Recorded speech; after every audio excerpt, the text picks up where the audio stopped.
मजदूर विरोधी, एम्प्लॉइज विरोधी, ऑफिसर विरोधी नीति है। ये देश खरबपति तैयार कर रहा है और जिन्होंने मेहनत मशक्कत करके इस मुल्क को बनाया, आप उनको भिखमंगों की कतार में खड़ा करने की कोशिश कर रहे हैं। पब्लिक सेक्टर की हम बात करते हैं तो हम अपने आवाम और देश की बात कर रहे होते हैं। जो हमारी कॉरपोरेट घराने हैं अमीर, उनकी जो फार्मा कंपनियां हैं, उनमें से 10 कंपनियां पर डे 500 करोड़ का बिजनेस कर रही थी। टॉप की 10% पॉपुलेशन जीएसटी का केवल 3% दे रही है, जिसके हिस्से केवल 3% कुल पूंजी का हिस्सा है।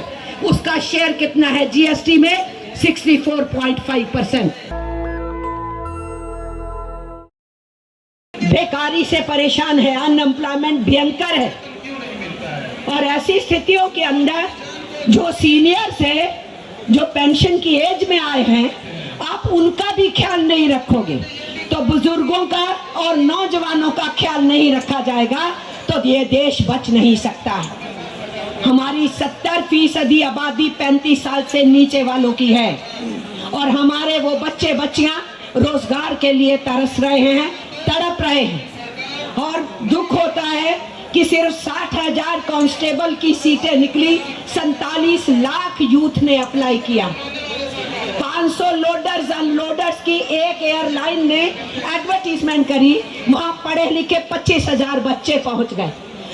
चपरासी की नौकरी की एडवर्टीजमेंट आती है, वहां बच्चे हजारों की तादाद में पहुंचते हैं। जो पीएचडी हैं, जो सॉफ्टवेयर इंजीनियर्स हैं, जो पोस्ट ग्रेजुएट्स हैं, वो बच्चे भी आज चपरासी की नौकरी के लिए भी तरस रहे।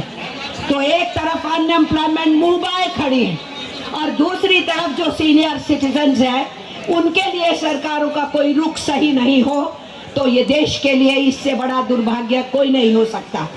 इसलिए मैं ये समझती हूँ इन मुद्दों को एड्रेस करने की जरूरत है। इकोनॉमी सिर्फ कॉरपोरेट घरानों की मांग को पूरा करने से नहीं सुधर सकती है। आप अडानीज और अंबानीज के पेट भरते चले जाएंगे, उनकी पूंजी कई गुना होती चली जाएगी, नीचे एमएसएमई पिटती चली जाएंगी और बीच का सेक्टर बर्बाद होगा और आप पब्लिक सर्विसेज को प्राइवेट करेंगे और आप पब्लिक सेक्टर को प्राइवेटाइज करेंगे तो ये देश की डेवलपमेंट के खिलाफ है ये नीति, उसके विरुद्ध है ये नीति। इसलिए ट्रेड यूनियंस जिन्होंने जंगे आज़ादी में भागीदारी निभाई, जिन्होंने आज़ाद हिंदुस्तान को विकसित करने में अपना रोल अदा किया, जिन्होंने हर मुश्किल मौके के ऊपर इस देश का साथ दिया क्योंकि ये उनका अपना देश है, किसी पे एहसान की बात नहीं है, आज उनकी जायज मांगों पे भी सरकार बातचीत नहीं करना चाहे, उसके रास्ते नहीं निकाले तो इससे बड़ी दुर्भाग्य की बात के साथ साथ मैं ये कहूँगी कि ये तो मजदूर विरोधी, एम्प्लॉइज विरोधी, ऑफिसर विरोधी नीति है। मैं उस ढंग से कहना चाहूँगी। इसलिए मेरा आप साथियों से, जहाँ मैं आपको समर्थन देने के लिए आई हूँ, वहीं मैं आपसे कहना चाहती हूँ, जरा ध्यान दीजिए क्या हो रहा है। हमारा देश इनइक्वालिटी की, गैर बराबरी की चपेट में धंसता चला जा रहा है। आप ये सोचिए, आपने आपके सहयोगियों ने जो अभी सेवा में थे कोरोना टाइम में, उन लोगों ने क्या नहीं भुगता उस पीरियड में। ऑफिसर कैडर या एम्प्लॉइज कैडर रात दिन काम किया उस पीरियड के अंदर। बहुत लोग कोरोना के शिकार हुए, बैंक्स बंद नहीं हुए थे, ड्यूटी पे थे सब लोग। उससे पहले जब नोटबंदी हुई तो किसने किया काम? आप लोगों ने काम किया रात दिन। कुछ एम्प्लॉइज मरे, कुछ ऑफिसर्स मरे और गवर्नमेंट ने उनके प्रति सही रुख अपनाने की बजाय जो है केसेस करने शुरू कर दिए। तुमने जल्दी से नकली नोट क्यों रख लिए, ये कर लिए। मारा मारी के पीरियड में 24 घंटे ड्यूटी करने वाले रात दिन और बाहर लाइनें लगी हुई आवाम की। ऐसी सिचुएशन में इतने प्रेशर में काम करने वाले, उस वक्त कोई पास में मशीन पड़ी थी जिसमें वो टेस्टिंग कर रहे थे नकली नोट है कि सही नोट है, वो सारी भी आपने किया। और जब जनधन योजना चली, कौन से प्राइवेट बैंक्स ने उस जनधन योजना में काम किया? सारा काम हमारे पब्लिक सेक्टर बैंक्स ने किया उसके अंदर। वो बात अलग है, वो स्कीम कितनी कामयाब हुई कितनी नहीं हुई, लेकिन जनता को बैंक के साथ जोड़ने का काम पब्लिक सेक्टर बैंक्स करते आए हैं। तो कौन सा ऐसा पड़ाव है जिस पड़ाव में हमारे बैंक मुलाजिमों ने और हमारे बैंक ऑफिसर कैडर्स ने इस देश को आगे बढ़ाने के लिए सरकारों की नीतियां जो वेलफेयर की होती हैं, उन वेलफेयर मेयर्स को भी क्या कोई प्राइवेट बैंक्स लागू करते हैं? नहीं, नेशनलाइज्ड बैंक्स करते हैं।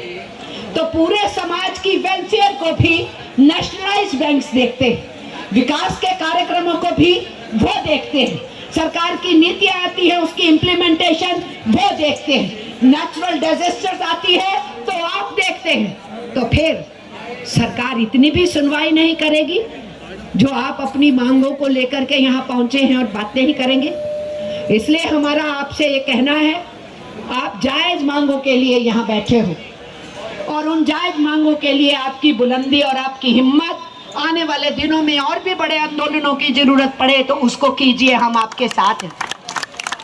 और हम ये कहना चाहते हैं, आप तो ड्यूटी कर रहे थे कोरोना में, और एक साल के पहले वाले फेज में 1920 मार्च से 1921 मार्च में जब आप इस सब कामों में लगे थे, तब हमारे देश के अंदर केवल 100 के करीब जो अरब खरबपति थे, वो एक साल के भीतर उनकी गिनती बढ़ के 142 हो गई थी। उसके एक साल के बाद फिर 162 हो गई थी, और उसके एक साल के बाद 200 के पार कर गई, और आज पूछिए सरकार से आंकड़ा है 350 से ऊपर हो गई। ये देश खरबपति तैयार कर रहा है, और जिन्होंने मेहनत मशक्कत करके इस मुल्क को बनाया, आप उनको भिखमंगों की कतार में खड़ा करने की कोशिश कर रहे हैं। उसी एक साल के पीरियड में मिस्टर अंबानी ने 184% का मुनाफा किया था। ये मेरे आंकड़े नहीं हैं, ये केंद्र की सरकार के आंकड़े हैं। और अडानी ने 480% का मुनाफा कमाया था, ये भी सरकार का आंकड़ा है। जब सेकंड दौर चल रही थी कोरोना की, और आप उसमें भी अपनी ड्यूटीज पे थे, जो उस वक्त अभी ऑन ड्यूटी थे, रिटायर नहीं हुए थे, वो काम कर रहे थे। लोगों की हालत पतली थी, ऑक्सीजन का सिलेंडर नहीं मिल रहा, रेमडेसिविर नहीं मिल रही, प्रेडनिसोलोन की गोली नहीं मिल रही, सरकारी अस्पतालों में दाखिला नहीं मिल रहा, और प्राइवेट हॉस्पिटल छील उतारने में लगे हुए थे, लाखों का चार्ज ले रहे थे वो दाखिले के लिए। तो हम पब्लिक सर्विसेज की जब हम बात करते हैं, पब्लिक सेक्टर की हम बात करते हैं, तो हम अपने आवाम और देश की बात कर रहे होते हैं। अगर हमारे सरकारी हॉस्पिटल्स ज्यादा मुस्तैद होते तो लोगों को कष्ट कम होता, लेकिन ऐसा नहीं हुआ। लेकिन उसी पीरियड में जब लोग तरस रहे थे, जो हमारी कॉरपोरेट घराने हैं अमीर, उनकी जो फार्मा कंपनियां हैं, उनमें से 10 कंपनियां पर डे 500 करोड़ का बिजनेस कर रही थी। ये मेरा आंकड़ा नहीं है, ये फिर से सरकार का पार्लियामेंट में पूछा हुआ आंकड़ा जिसको दिया गया। इतनी असमानता कि 4 साल पहले हमारी कुल धन दौलत का 1% जो ऊपर अमीर है, उनके पास 22.5% था, और हमारे नीचे के 50% हिंदुस्तानी, 70 करोड़ आबादी, उनके हिस्से केवल 13% था कुल धन दौलत में से। हमने सोचा इस रिपोर्ट के बाद पूरी दुनिया में छाया हुई है, हिंदुस्तान में कुछ कदम उठाए जाएंगे, इस असमानता को दूर किया जाएगा, लेकिन हम बहुचक्के रह गए। नेक्स्ट ईयर फिर रिपोर्ट आई इंटरनेशनल, हर देश का चैप्टर उसमें आया। हिंदुस्तान के चैप्टर में क्या लिखा था कि वो ऊपर के 1% अमीर, जिनके हिस्से कुल धन दौलत का 22.5% था, वो उनकी पूंजी और उनका हिस्सा अब 40.5% हो गया है। और नीचे की 70 करोड़ जनता, जिसके पास केवल 13% था, 13% ओनली, उनका हिस्सा रिड्यूस होके अब 3% रह गया है।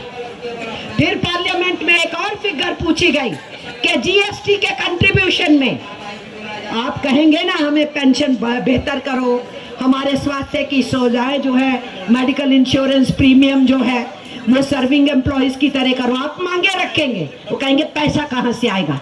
मैं उनसे पूछती हूँ, आप बोलते हैं जीएसटी, जीएसटी में आपने डायरेक्ट टैक्स जो है कॉर्पोरेट्स का 35% से 30, 30 से 25, 25 से 22, 22 से 18 और अब जो है 15% है। तो वो कॉर्पोरेट घराने जो लाखों करोड़ों में खेल रहे हैं उनके ऊपर टैक्स लगाए आप 1% भी, तो सब मांगों को इन्हीं के नहीं जो ओपीएस मांग रहे हैं उनकी मांगों को भी पूरा किया जा सकता है। इसी तरीके से जीएसटी का क्या है कंट्रीब्यूशन, टॉप की 10% पॉपुलेशन जीएसटी का केवल 3% दे रही है, उनकी कलेक्शन 3% है। और जो ये नीचे का 50% 70 करोड़ हिंदुस्तानी है जिसके हिस्से केवल 3% कुल पूंजी का हिस्सा है, उसका शेयर कितना है जीएसटी में? 64.5%। मैं पूछना चाहती हूँ मिस्टर प्राइम मिनिस्टर और mister finance madam, finance ministry की मैडम, आप हमें बताइए, ये आपकी पार्लियामेंट से निकले हुए आंकड़े हैं जो जीएसटी की कलेक्शन है, तो ये कह दें हम कि देश में धन दौलत की कमी है और मांगे पूरी नहीं की जा सकती, सब मांगे पूरी की जा सकती है। नेशनल दस्तक की आपसे गुजारिश है कि अगर इसको बचाना चाहते हैं तो नेशनल दस्तक को सब्सक्राइब करने के लिए रेड कलर के सब्सक्राइब बटन को दबाएं, फिर बेल आइकन की घंटी दबाएं। नेशनल दस्तक को बचाने के लिए बहुत जरूरी है कि हर खबर को शेयर करें, लाइक करें, कमेंट जरूर करें।